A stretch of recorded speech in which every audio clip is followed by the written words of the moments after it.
Mangwanani Mwalelepo Vukenjani Kleklas, welcome to Africa Good Morning. On today's show, the family of Zambia's late ex-president Edgar Lungu halts the return of his body over funeral disagreements with the government again.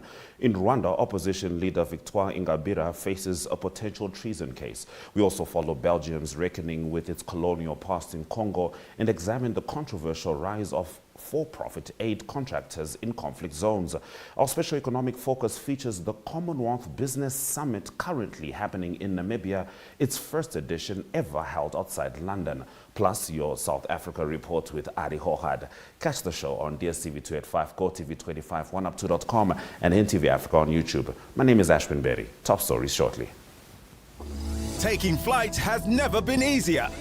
Privatized is introducing Sky-Fi internet packages with speeds that will have you reaching for your seatbelts, starting from $500 million excluding VAT per month, with speeds reaching up to 10 megabits per second.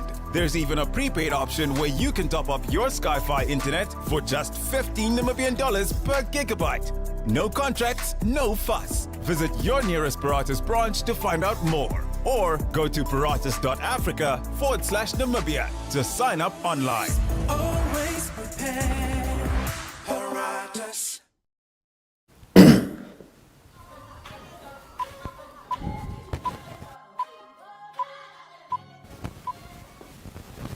In our top stories, the family of former Zambian President Edgar Lungu has halted the repatriation of his body from South Africa. We're going to take a quick break. Slow internet should be a headache of the past, yet many Namibians have connections that just aren't fast. We have a solution that might set you free. It's called Mobile LTE, and it comes with real speed. You'll enjoy up to 50 megabytes per second from just $300 Namibian a month and free internet browsing after midnight till 6. When it comes to staying connected, this is it. Visit Privatized.africa/Namibia or our branches nationwide and experience the thrill of better internet with Privatized by your side. Always prepared, Privatized.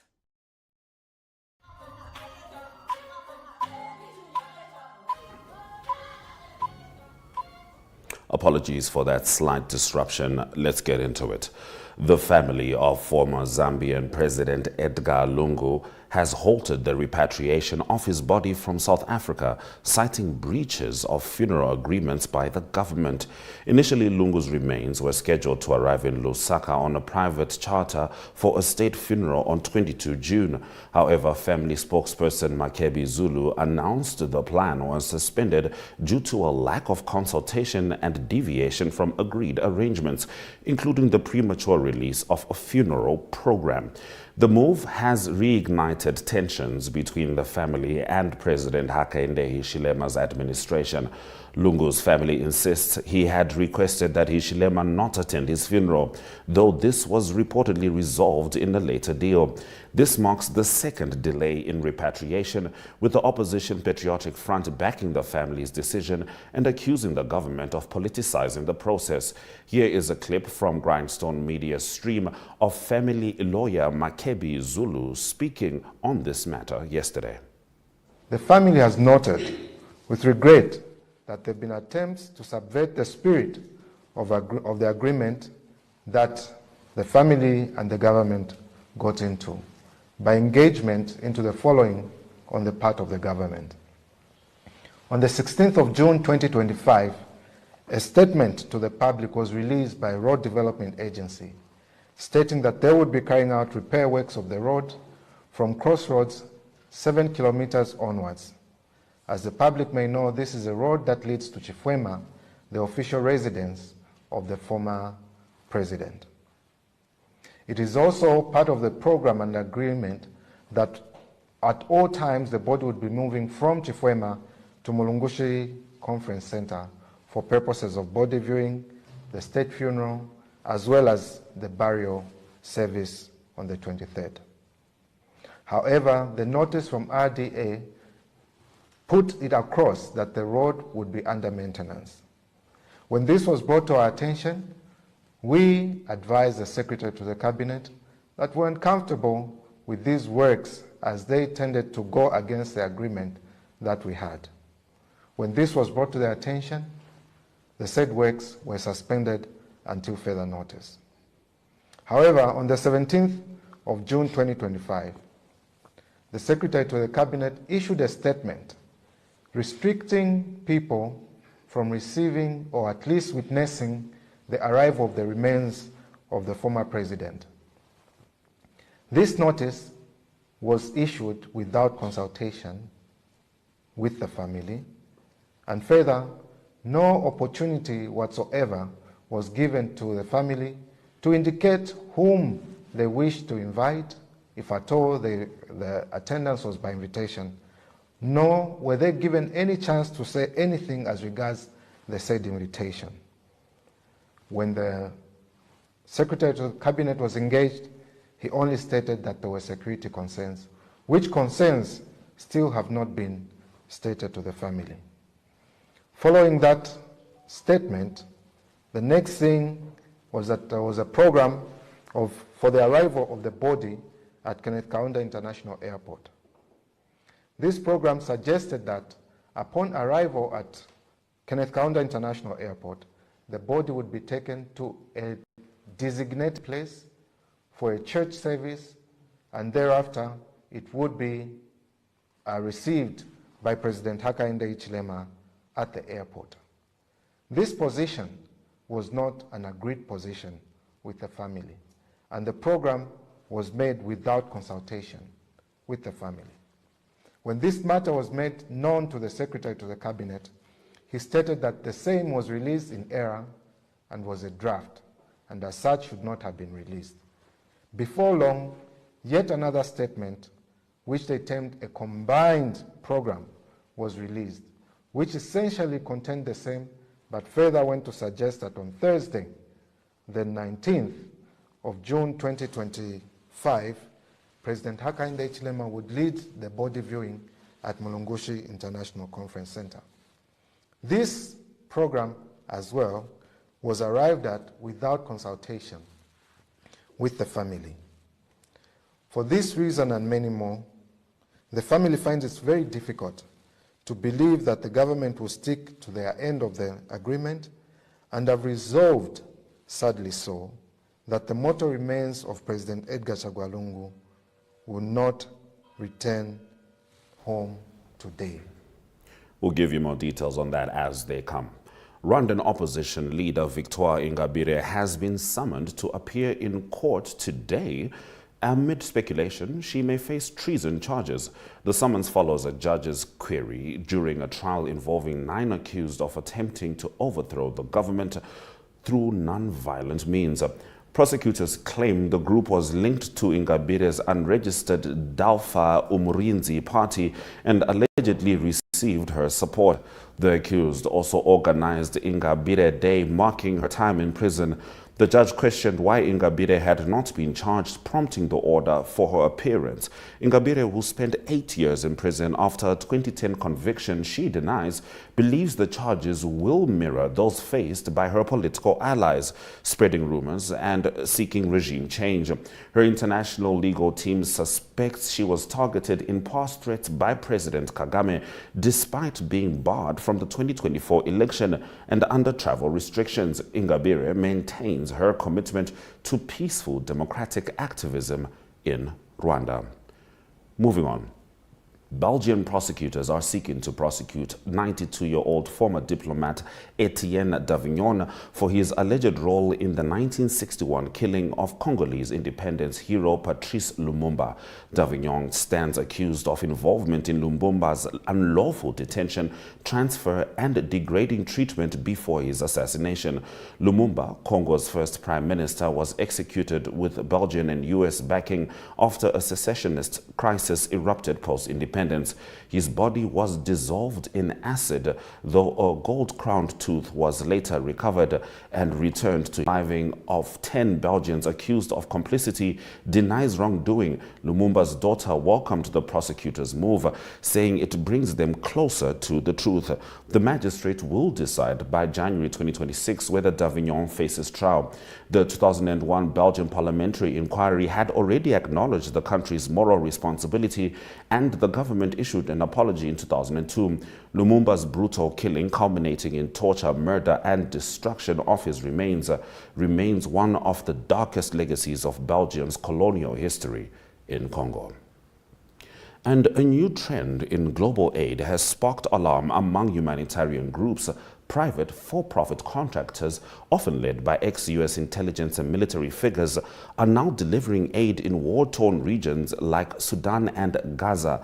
Now, these firms, such as Fogbo and Safe Reach Solutions, operate with the support of local governments embroiled in the conflicts, raising serious concerns about transparency, neutrality, and political manipulation. In South Sudan, Fogbo's airdrops of food paid for by the government claim to target civilians, though critics warn aid may be weaponized for military objectives.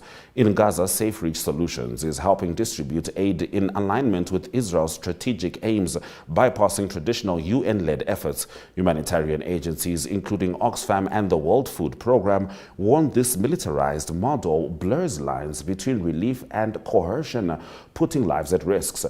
Though Fogbo asserts it's filling a gap left by shrinking international aid budgets, many fear this model sets a dangerous precedent in how and why humanitarian assistance is delivered. Those have been our top stories on Africa. Good morning. We're going to have a look at the weather soon, just before Arrie Hougaard joins us for the South Africa report.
It's time to get the South Africa report delivered by the one and only Arrie Hougaard. Good morning, Arrie. How are you? Yes, a very good morning, Ashwin. Nice to talk to you. Good morning. Good to have you on the show. Now, a South African trade delegation will attend the US-Africa Business Summit from 22 June in Angola, and I believe they have some goals there. Yes, it is in current news. It's the two things that's always important for a country. It's trade and politics. That's what we're going to talk about briefly. The trade is important. It's been well documented about the US and South African trade. It's not only about South Africa. This summit in Angola is about trade with Africa. So we know that AGOA, the agreement will come to an end. That was duty-free trade between African countries, some African countries, sub-Saharan and the USA. South Africa also important. Looked it up in January, the trade deficit. South Africa is a bit better off, but there were $520 million export to the USA, and then imports from the USA to South Africa is about $650 million. That accounts for about 9 billion South African rand just in a month. So it's a big volume. So it's a big role player for South Africa in the economy. So we all know about the tariffs that President Donald Trump of America put on not only South Africa, but on India, Great Britain, and almost the rest of the world. But South Africa have been to the White House. That is also well documented. But this is an opportunity to also maybe dust off those discussions. The only challenge is they have to do it kind of on the sidelines. So there's no official time set for South Africa to meet with the US delegations. And just briefly, what South Africa offered since the trade or the duty-free the duty challenges from the USA. South Africa actually offers three things. They said that there's also duty-free that South Africa can offer to the USA, and that is with automotives and in the steel industry. South Africa will offer 40,000. Also steel, 85 million of steel will also be exported to the USA duty-free, and 130 aluminium. So South Africa also on duty-free things, and two more ramping up liquid gas imports from Africa, and also the joint operation for critical minerals. So there's something on the table, at least from the South African side. So we'll see how those negotiations go. So it's important for the trade, obviously, for South Africa. So that will all happen in Angola. So that's in a few weeks' time. Hopefully, those talks on the sideline will be effective. And then, yes, so that's the trade at the moment. Well, it's been an eventful 2 years for MK Party member Floyd Shivambu. We don't know if by the end of today he'll still be a member of the MK Party, following some remarks by Jacob Zuma over the weekend, which were very interesting, saying they've fired 7 secretary generals before, essentially alluding to the fact that Floyd Shivambu would be nothing new, especially after they removed him from that position and had restricted him to parliament. The walls are drawing in for Floyd Shivambu, Arrie. Yes, you just recognize that there's 15% of vote party got in the national election, so they're a big role player in that MK party. Floyd Shivambu was the Secretary General, which is a massive position. It's the 3rd biggest party in South Africa, according to votes. So my aspirations, he's probably not going to be happy not being the Secretary General, happy not being the Secretary General with former President Jacob Zuma. So that relationship is under pressure. So like you said, Ashwin, there's going to be a media conference today. Apologies. There's going to be a media conference today by Floyd Shivambu, and indications are that he will announce that he's parting ways with the MK party. So now that's the challenge now, is where he's going and what's going to happen. Is he joining another party, or is he going to form his own party? The question is that he's looking at forming his own party. It will be quite interesting. Just briefly, one must look at the ideologies that he's been following since from the EFF and the MK party. There's some differences, but just briefly, at the EFF is described as a left-wing communist party. It's a nationalist, so obviously well documented as well, want to nationalize mines and banks and free education. And then the MK party, he stood for, that can be described as basically he's a left-wing conservative populist is how it's described, but it's almost called a Zulu political structure. But the announcement will be made later today.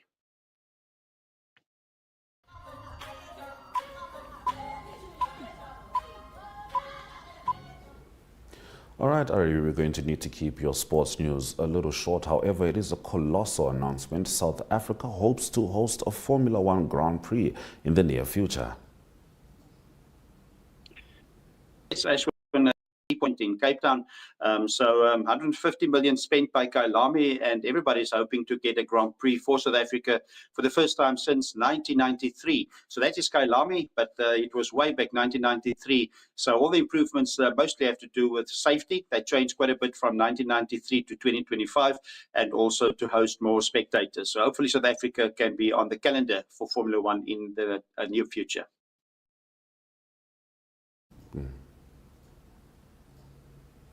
All right, many thanks to you, Arrie Hougaard, for bringing us the news stories from South Africa. We're going to swing straight into the economy.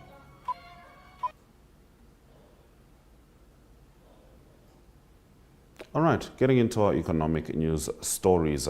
The Commonwealth Business Summit is currently underway at the Mercure Hotel in Namibia, marking the first time this prestigious event is being held outside London, United Kingdom.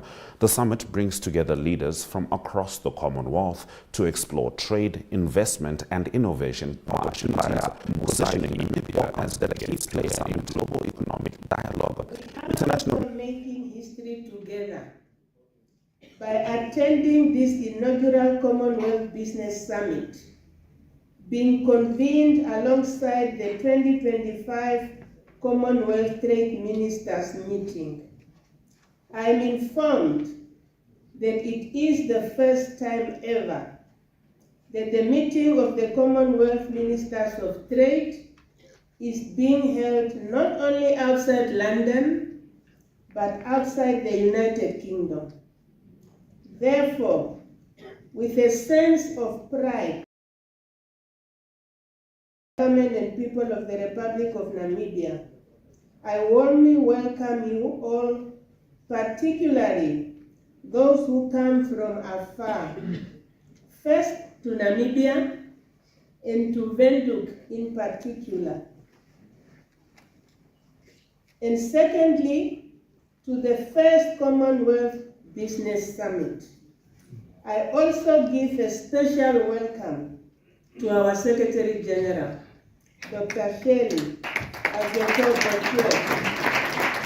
a daughter of the African soil, and congratulations on assuming this office. Ayoko Boshwe implored all 56 members of the International Association to ease trade if intra-Commonwealth trade is to reach $2 trillion in trade, she said.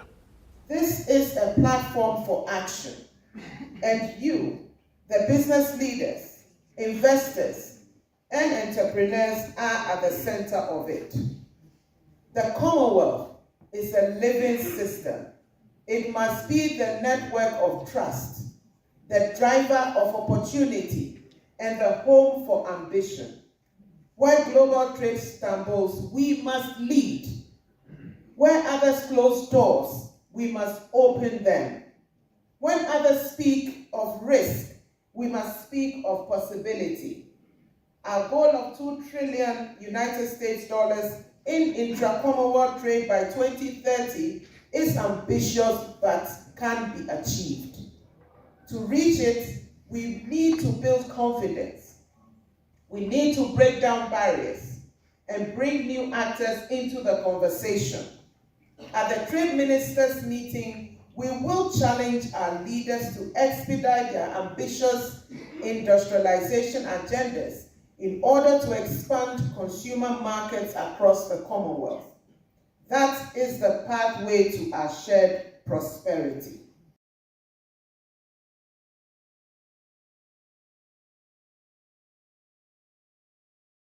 DStv 285, GOtv 25, 1up2.com, and NTV Africa on YouTube. We'll be back tomorrow. Swera Jakanaka.